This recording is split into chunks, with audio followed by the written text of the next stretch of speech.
तो बच्चों आज हम देखेंगे चैप्टर नंबर 1 का लास्ट वीडियो में जो टॉपिक से हम अटके थे, लॉ ऑफ केमिकल कॉम्बिनेशन हम देख रहे थे।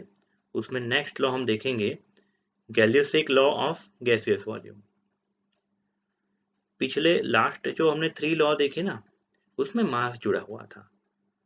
अब ये गैलियोसिक लॉ में गैस का वॉल्यूम जुड़ा हुआ है और एज वेल एज पीछे एक लॉ और देखेंगे, एवोगैड्रोस लॉ, एवोगैड्रो हाइपोथेसिस, उसमें भी गैस का वॉल्यूम कनेक्टेड है।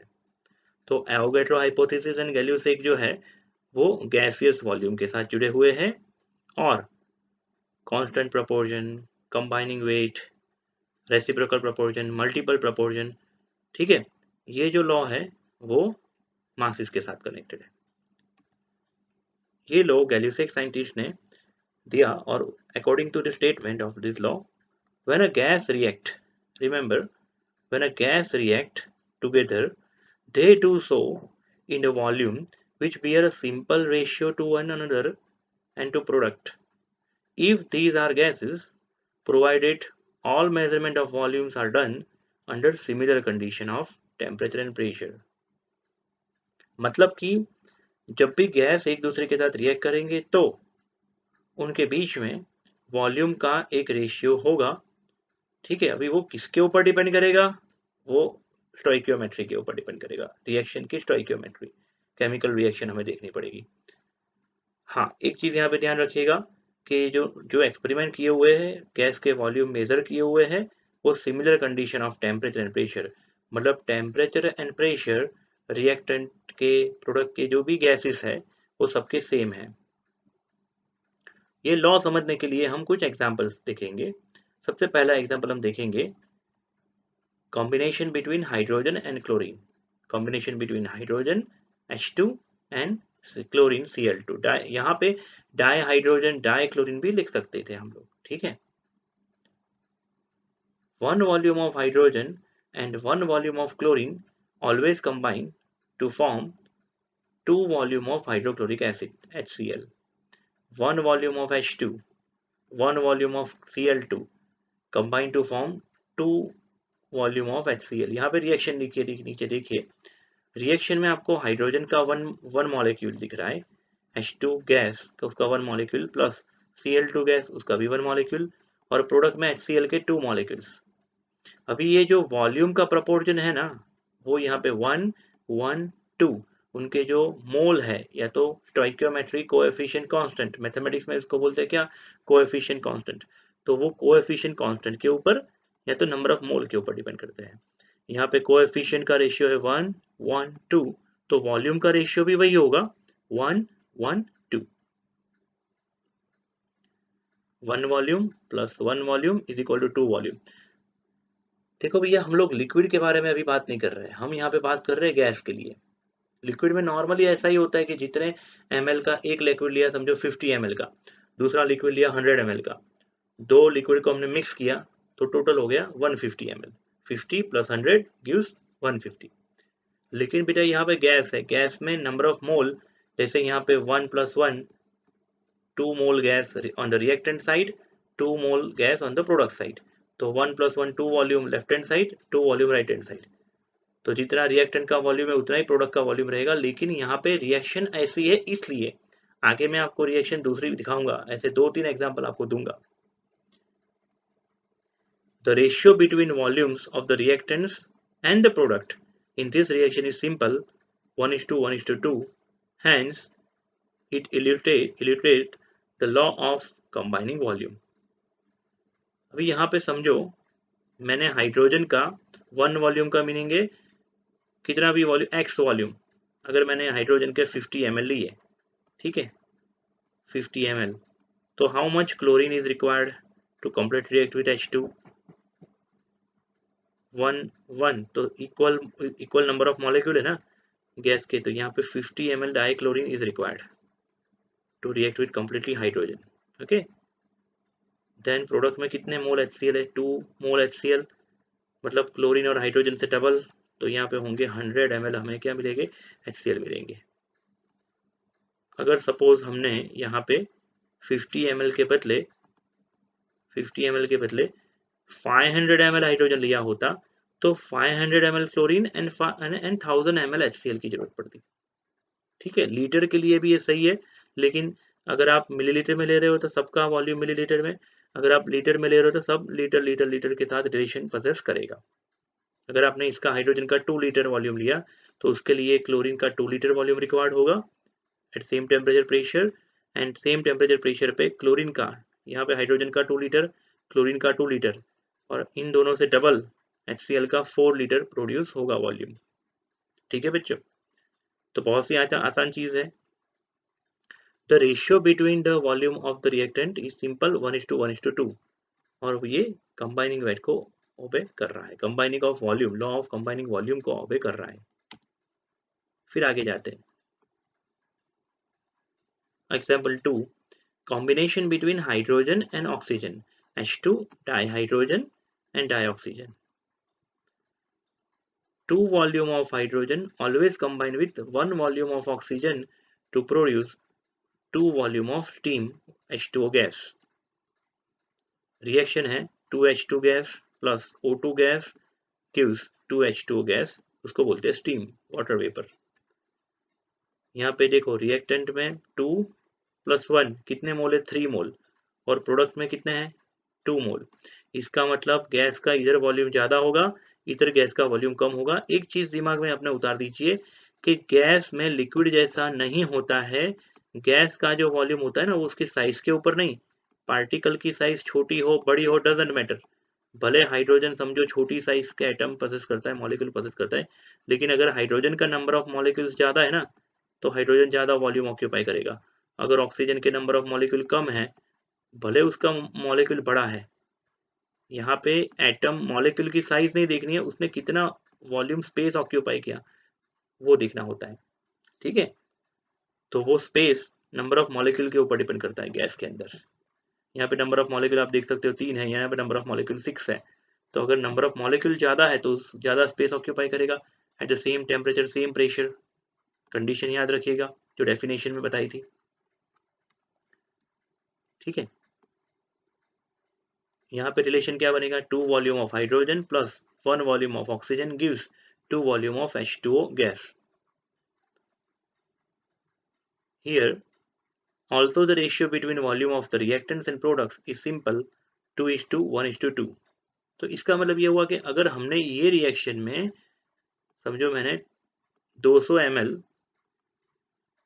200 ml मैंने हाइड्रोजन लिया, 200 ml हाइड्रोजन, तो उसके साथ 200 ml से आधा ऑक्सीजन प्रोड्यूस होगा। 200 ml से आधा ऑक्सीजन मतलब 100 ml oxygen, sorry oxygen react करेगा, नहीं प्रोड्यूस नहीं होगा, रिएक्ट करेगा। उससे आधा 100 ml O2 गैस यहाँ पे रिएक्ट करेगा। अभी देखो यहाँ पे सिंपल कोई छोटा बच्चा पढ़ नहीं रहा है, आप 11th स्टैंडर्ड के स्टूडेंट हो, ठीक है ना। तो सिंपल मैथमेटिक्स कभी मत अप्लाई कर देना कि 200 + 100 = 300, ऐसा मत अप्लाई कर देना बच्चों। यहाँ पे मोल देखिए 212, इसका मतलब 200 ml hydrogen and 100 ml oxygen react with each other and 200 ml water is produce, water gas steam is produce at same temperature and pressure. Okay, liquid वाला लॉजिक यहाँ पे अप्लाई मत कर देना। अगर मैंने यहाँ पे 500 ml लिया होता तो ऑक्सीजन यूज होता 250 ml और H2O गैस प्रोड्यूस होता अगेन 500 ml। ओके, तो ये वॉल्यूम का रेशियो इंडिकेट करना चाहता है। ये 212 मोल का रेशियो भी है, नंबर ऑफ मॉलिक्यूल का रेशियो भी है, और वॉल्यूम का रेशियो भी है। ठीक है, फिर आगे तीसरा एग्जांपल लिखते हैं, combination between nitrogen and hydrogen. Nitrogen यहाँ पे लिखा है, आपको क्या समझना है, die nitrogen and di hydrogen N2 and H2। 1 volume of N2 always combine with the 3 volume of hydrogen to form 2 volume of ammonia। N2 gas plus 3H2 gas gives 2 ammonia। Nitrogen का 1 volume plus hydrogen का 3 volume gives ammonia का 2 volume. इसका क्या meaning निकालेंगे कि जितना volume nitrogen का इस्तेमाल होगा उससे 3 गुना वॉल्यूम हाइड्रोजन रिक्वायर्ड करेगा, 3 गुना वॉल्यूम हाइड्रोजन की जरूरत पड़ेगी, और जितना वॉल्यूम नाइट्रोजन का है उससे दुगना वॉल्यूम अमोनिया का यहाँ पे प्रोड्यूस होने वाला है, समझ लीजिए। ठीक है, समझो मैंने आप आगे बहुत सारे एग्जाम्पल में दिखाया, फिर से यहाँ पे आपको शो कर रहा हूँ कि अगर मैंने समझो 2 लीटर नाइट्रोजन इस्तेमाल किया होता, उससे 3 गुना 6 litre hydrogen occupied and nitrogen से दुगना 4 litre ammonia were produce 4 litre ammonia were produce. या तो ऐसा भी बोल सकते हो आप कि हाइड्रोजन का जो वॉल्यूम है उसका 2/3, तो भी 4 ही होने वाला है। लेकिन इजीली याद रखो कि 1 मॉलिक्यूल यहाँ पे 2 मॉलिक्यूल है, मतलब नाइट्रोजन के वॉल्यूम से दुगना वॉल्यूम अमोनिया का प्रोड्यूस होने वाला है। इतने एग्जाम्पल्स में तो बच्चों ये थियरी बहुत आसानी से समझ में आ जानी चाहिए। ठीक है, एक एग्जाम्पल में समझ ना पड़े, 2 में ना समझ पड़े, 3 में तो समझ में आ ही जानी चाहिए। फिर भी समझ में नहीं आता है, डिस्क्रिप्शन बॉक्स में नंबर लिखा है, व्हाट्सएप पे आप मुझे डाउट पूछ सकते हो। ठीक है, it may be empathize here the volume used in the above reactions are expressed in the similar unit millilitre और लीटर, मतलब तीन के वॉल्यूम या तो ml में मिलीलीटर में होने चाहिए, या तो तीन के वॉल्यूम लीटर में होने चाहिए। ठीक है, फिर next theory, Dalton's atomic theory. John Dalton in 1808 put theory known as the Dalton atomic theory। उसने एक थीसिस लिखा था, a new journal of chemical philosophy. उसमें थीसिस में ये मेन पॉइंट थे। सबसे पहला पॉइंट, मैटर, कोई भी मैटर, चाहे वो गैस हो, लिक्विड हो, सॉलिड हो, कोई भी हमारे आसपास दिख रही कोई भी चीज, वो मॉलिक्यूल से बने होगी। अभी उससे भी छोटा पार्टिकल कौन होगा? एटम। तो उसने बताया कि matter is made up of extremely small indivisible particle called atom. ठीक है, ये वर्ड जो एटम जो वर्ड है ना, वो ग्रीक वर्ड एटोमियो के ऊपर से आया हुआ है।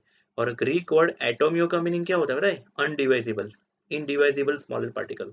तो डाल्टन ने भी वही बात बताई, matter is made up of extremely small indivisible particle, उसको आप तोड़ नहीं सकते। हाँ, ये चीज कितनी सही है आज के जमाने में, वो मैं बात पर बताऊंगा ये लॉ खत्म होने के बाद। ठीक है, सेकंड पॉइंट उसने स्टेट किया, atoms of the same element are identical in all respect like size, shape and masses। मतलब कि कार्बन आपने कहीं पे लिया, ठीक है, अभी दूसरी कोई जगह पे कार्बन लेने जाओगे, तो कार्बन का जो एटम का साइज है, उसका मास है, वो हर जगह पे क्या होगा? सेम मिलेगा। कोई भी जगह पे आप कार्बन लेने जाओगे, हर एक जगह पे कार्बन का एटम का साइज, उसका मास, वो सब क्या मिलेगा? सेम मिलेगा। लेकिन अगर एटम चेंज हो जाए, अगर हमारा एटम समझो कार्बन के बदले कोई दूसरा एटम हमने सिलेक्ट किया, ऑक्सीजन फॉर एग्जाम्पल, तो ये तो नाइट्रोजन, तो फिर अगर नाइट्रोजन हमने लिया है तो उसका वॉल्यूम, मास वगैरह कार्बन से कुछ अलग होगा। ठीक है ना, लेकिन दो अलग अलग नाइट्रोजन एटम के मासेस, वॉल्यूम, वो एक दूसरे से क्या होंगे? आइडेंटिकल होंगे। तो डिफरेंट एलिमेंट्स के मासेस डिफरेंट होंगे, सेम एलिमेंट्स के जो एटम्स हैं उनके मासेस सेम आइडेंटिकल होंगे। अभी मैंने जो समझा है ना, वो थर्ड लॉ के अंदर है। सेकंड में सेम एलिमेंट के बारे में बात करी है, थर्ड के अंदर atoms of different elements have different masses, size and possess different chemical properties। Fourth, atoms of the same or different elements combine together and form molecule। Earlier in the Dalton time, it known as a compound, but now it is called as a molecule, molecule of compound। Atoms of the same or different elements combine together to form compound। यहाँ पे क्या आना चाहिए? Same नहीं आना चाहिए, atoms of different element form compound. हाँ, same same element के एटम्स कंबाइन जब होते हैं तो उसको हम मॉलिक्यूल बोल सकते हैं, कंपाउंड नहीं बोल सकते। जैसे कि O2, तो O2 को मैं मॉलिक्यूल जरूर बोल सकता हूँ, ऑक्सीजन डाइऑक्सीजन को, लेकिन उसको कंपाउंड नहीं बोल सकता। F8 सल्फर, उसको हम मॉलिक्यूल जरूर बोल सकते हैं, लेकिन क्या नहीं बोल सकते, कंपाउंड नहीं बोल सकते। लेकिन हाँ H2O है, H2O, तो H2O को हम क्या बोल सकते हैं बेटा, एक मॉलिक्यूल भी बोल सकते हैं, एक छोटा सा H2O मॉलिक्यूल, एंड उसको कंपाउंड भी बोल सकते हैं। ठीक है, कार्बन मोनोऑक्साइड एक मॉलिक्यूल है। तो यहाँ पे इन द फिक्स रेशियो में वो जुड़ेंगे और क्या बनाएंगे, कंपाउंड बनाएंगे। NaCl एक कंपाउंड है। ऐसे डिफरेंट डिफरेंट बहुत सारे कंपाउंड बन सकते हैं, lakhs of crore of compound बन सकते हैं टोटल। ठीक है, ऐसे बहुत सारे कंपाउंड बन सकते हैं। When atoms combine with one another and form a compound, they do so in a simple whole number ratio such as 1:2। अभी वाटर में हमने देखा था, वाटर में 1:1 नहीं, NaCl में 1:1 का रेशियो था। NaCl में, वाटर में H2O में हाइड्रोजन और ऑक्सीजन का एटम्स का रेशियो क्या था, 2:1 का था। और N2O3 अगर देखिए हम N2O3, तो उसमें रेशियो क्या होगा, 2:3 का। ठीक है, ऐसे बहुत सारे कंपाउंड हो सकते हैं और हर एक कंपाउंड में एटम्स का रेशियो क्या होगा, स्पेसिफिक होगा। ठीक है, वो हमने देखा था कहाँ पे, डिफाइनाइट प्रोपोर्शन में देखा था, है ना, क्यूप्रिक कार्बोनेट वाला एग्जांपल लिया था। फिर atoms of two elements may be combined in the different ratios and form more than one compound, ये हमने देखा था मल्टीपल प्रोपोर्शन में। मल्टीपल प्रोपोर्शन डाल्टन के जो 5, 6, 7 पॉइंट्स जो है ना, वो सारे पॉइंट कहीं ना कहीं पे आके जो हमने law of combination, chemical combination के जो देखे, उसके साथ मिलते जुलते हैं। ठीक है ना, देखो ये फिफ्थ पॉइंट जो था, ठीक है, वो कहाँ पे था, हमने देखा था डिफाइनाइट प्रोपोर्शन में देखा था, है ना, फिफ्थ लॉ डिफाइनाइट प्रोपोर्शन में था। फिर यहाँ पे सिक्स्थ लॉ जो है वो मल्टीपल प्रोपोर्शन में देखा था, मल्टीपल प्रोपोर्शन।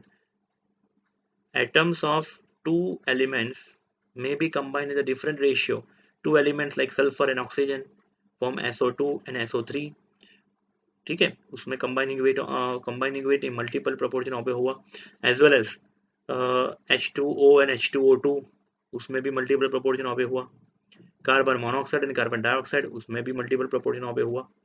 तो same two elements form more than one compounds। 7th point, an atom is the smallest particle that take part in the chemical reaction।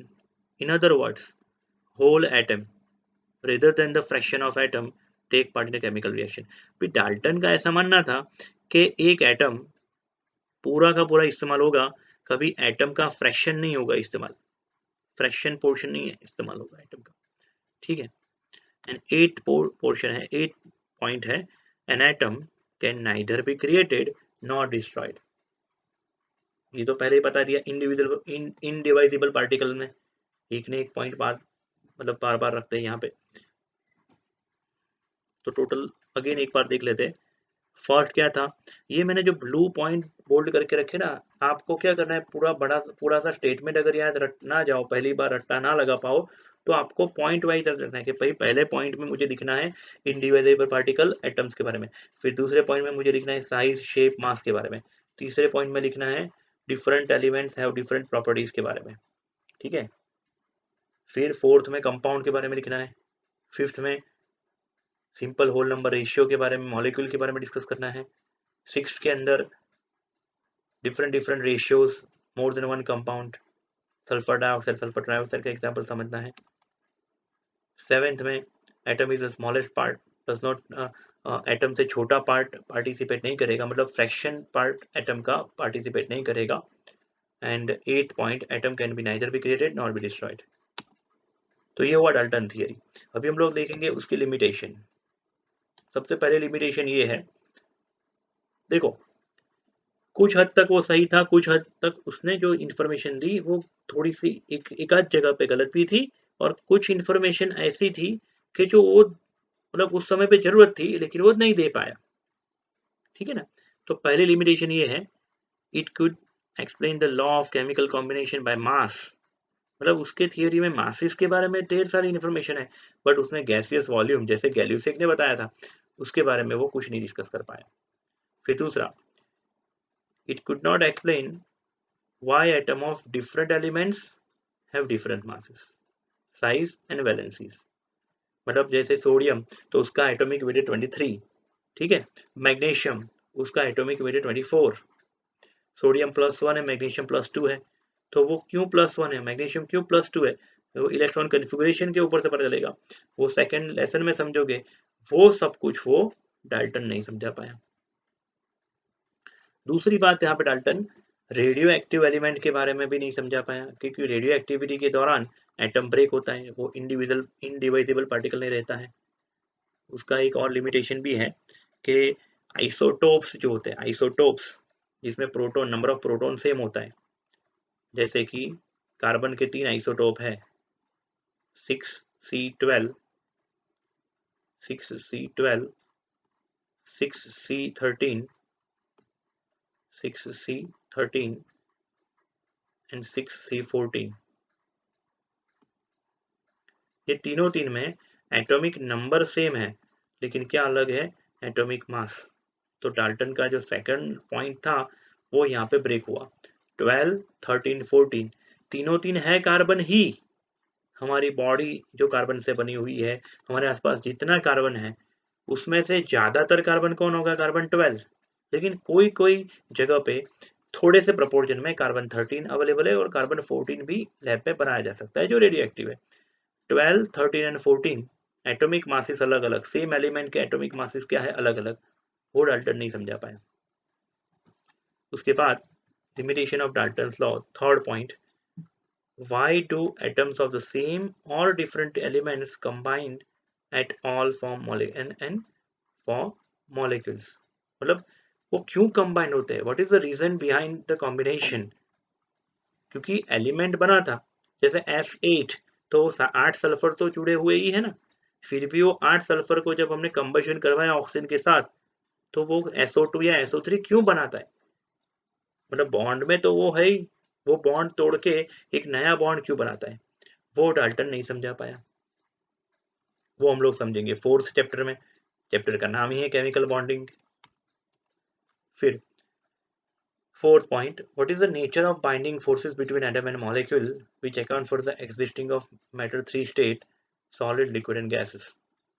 ठीक है, मतलब कौन सा ऐसा फोर्स है कि कोई कोई मैटर को सॉलिड बना देती है और कोई कोई कंपाउंड को, मॉलिक्यूल को लिक्विड बना देती है। तो उसके बीच में अट्रैक्शन फोर्सेस होगा, बाइंडिंग फोर्सेस, उसके बारे में, बाइंडिंग फोर्सेस के बारे में डाल्टन एक्सप्लेन नहीं कर पाया। Then it make no distinction between particles of element or a compound। मतलब उसको एटम और मॉलिक्यूल के बीच में ज्यादा कुछ डिफरेंस क्रिएट नहीं कर पाया वो। उसके बाद 6 पॉइंट, बस 5 ही पॉइंट है यहाँ पे लिमिटेशन में, ठीक है। फिर नया थियरी देखते हैं, Avogadro's hypothesis of gaseous law, या तो एवोगैड्रोस हाइपोथेसिस, एवोगैड्रो प्रिंसिपल ऐसा भी बोल सकते हो आप, ठीक है। उसका स्टेटमेंट है, और ये एवोगैड्रो का जो थियरी है वो गैल्यूसेक के लॉ के साथ मिलता जुलता है। Equal volume of all gases under similar condition of temperature and pressure contain equal number of atoms. देखो चार चीजें के बारे में यहाँ पे बात करिए, चार चीज, एक है वॉल्यूम, दूसरा है temperature, volume, temperature, pressure and चौथी चीज है मोल, एन, नंबर ऑफ मॉलिक्यूल। अगर ये तीन चीजें कांस्टेंट होगी कोई दो गैस के लिए, तो उनके नंबर ऑफ मॉलिक्यूल्स भी क्या होंगे, सेम होंगे। मतलब कि अगर मैंने टेम्परेचर, फॉर एग्जांपल मैंने कोई एक्सपेरिमेंटल कंडीशन में कोई एक्सपेरिमेंट कर रहा हूँ, उसमें टेम्परेचर में रख रहा हूँ समझो 300 केल्विन, ठीक है। विथ 300 केल्विन मैंने टेम्परेचर रखा है फिक्स, दो गैस है मेरे पास समझो H2 एंड O2, उसका प्रेशर जो है गैस का प्रेशर सपोज मैंने रखा है 1 बार, ये तो 1 atmosphere, atmosphere and bar is the unit of pressure. मैंने 1 बार प्रेशर रखा है, ठीक है। अभी ये कंडीशन के ऊपर मेरे पास 2 कंटेनर है। एक कंटेनर जिसमें मैंने हाइड्रोजन गैस भरा हुआ है, एक कंटेनर में हमने हाइड्रोजन गैस भरे हुए हैं, ठीक है, H2। यहाँ पे 5 लीटर का कंटेनर है, 5 लीटर का कंटेनर। दूसरा कंटेनर है उसी साइज का, सेम साइज का कंटेनर, 5 लीटर का कंटेनर।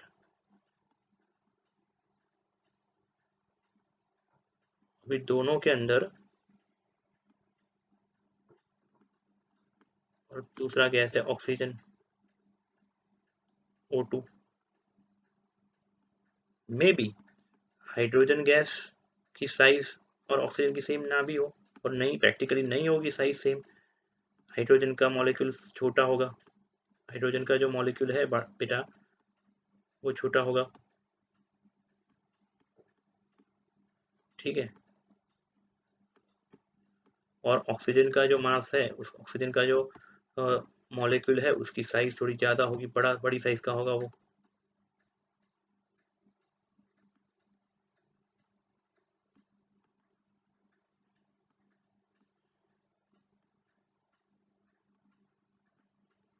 तो मैं बताना क्या चाहता हूँ ये फिगर ड्रॉ करके आपको, कि दोनों के अंदर मैंने 5 डॉट ही किए हैं। ये लॉजिक अगर क्लियर हो गया ना, तो ये थियरी आपको समझ में आ जाएगी कि दोनों के वॉल्यूम कितने थे, 5 लीटर। दोनों का टेम्परेचर 300 केल्विन, 300 केल्विन। प्रेशर दोनों का 1 बार। तो दोनों के गैस के नंबर ऑफ मॉलिक्यूल्स भी सेम होंगे। कंटेनर के अंदर गैस के मॉलिक्यूल जो करोड़्स ऑफ मॉलिक्यूल होंगे, क्या वो आप गिन पाओगे? नहीं। लेकिन ये एवोगैड्रो हाइपोथेसिस से हमें पता चला कि टेम्परेचर एंड प्रेशर अगर सेम है, तो अगर 100 ml गैस है और दूसरा कोई 200 ml गैस है, तो जितना ज़्यादा वॉल्यूम, नंबर ऑफ मॉलिक्यूल, जितने वॉल्यूम ज़्यादा है, नंबर ऑफ वॉल्यूम उसमें ज़्यादा। अगर दोनों गैस के 100 ml वॉल्यूम है, मतलब कि दोनों के मोल, नंबर ऑफ मॉलिक्यूल्स सेम है, ठीक है ना। और ये चीज़ ऑलरेडी आगे सीख चुके हैं हाइड्रोजन एंड क्लोरीन वाले एग्जाम्पल में। यहाँ पे H2 का 1 मॉलिक्यूल, क्लोरीन का 1 मॉलिक्यूल, HCl के 2 मॉलिक्यूल्स दिए है, इसीलिए volume 1 volume, 1 volume and 2 volume, ठीक है। मतलब अगर ये दोनों गैस की बात करें, H2 और Cl2, दोनों के वॉल्यूम अगर सेम है, 1 वॉल्यूम, तो नंबर ऑफ मॉलिक्यूल्स भी क्या होंगे, सेम होंगे। और जितना वॉल्यूम H2 का और Cl2 का होगा, उससे डबल वॉल्यूम किसका होगा बच्चों, HCl का। समझो हाइड्रोजन का कंटेनर जो है वो ये साइज का है कंटेनर, क्लोरीन का कंटेनर सेम साइज का, ठीक है।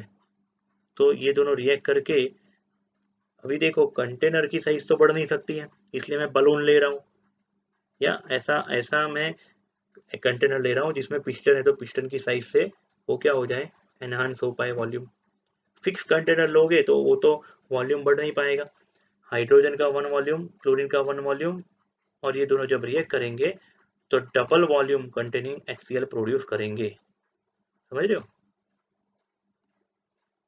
मतलब कि हाइड्रोजन का इतना वॉल्यूम, क्लोरीन का इतना वॉल्यूम, दोनों ने रिएक्ट किया तो क्लोरीन HCl का क्या हो गया, डबल वॉल्यूम प्रोड्यूस हुआ।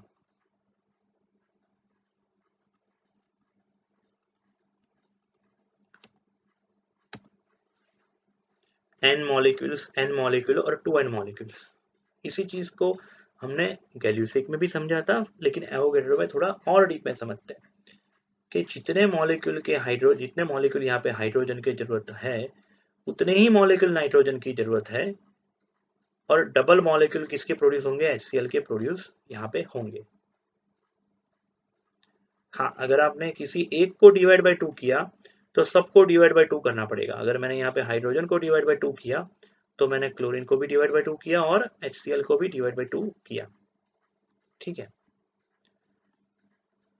अगर मैं डिवाइड बाय n कर रहा हूँ, n/2 को डिवाइड बाय n करूँ तो क्या हो जाएगा, 1/2 मॉलिक्यूल, 1/2 मॉलिक्यूल एंड 1 मॉलिक्यूल। यानी कि अगर मुझे 2 मोल HCl चाहिए तो हाइड्रोजन का एक पूरा मॉलिक्यूल और क्लोरीन का एक पूरा मॉलिक्यूल चाहिए। लेकिन अगर मुझे HCl का एक मॉलिक्यूल चाहिए, 1 मॉलिक्यूल, तो क्या करना होगा सोचिए। अगर मैं ये रिएक्शन को 2 से डिवाइड कर रहा हूँ तो यहाँ पे क्या हो जाएगा, 1/2 हो जाएगा। 2/2 यानी 1, यहाँ पे 2 से डिवाइड करूँगा तो 1/2, ठीक है। और यहाँ पे भी 1/2। जो कुछ भी करना है ना वो तीनों जगह पे एक साथ करना है। तो 1/2 molecule of hydrogen, 1/2 molecule of chlorine, 1 molecule of HCl form, ठीक है। तो आज के वीडियो में इतना रखते हैं बच्चों। मिलते हैं अगले वीडियो में एक नए टॉपिक के साथ। बहुत ही इंटरेस्टिंग टॉपिक होगा नेक्स्ट वीडियो में। और ये टॉपिक में जो भी समझा, बहुत आशा रखूँगा बहुत ही आसानी से आपके दिमाग में उतर गया होगा। कुछ भी डाउट है, क्वेरी है, डिस्क्रिप्शन बॉक्स में आपको नंबर दिया गया है, आप कॉन्टैक्ट कर सकते हो, ठीक है। Thank you very much.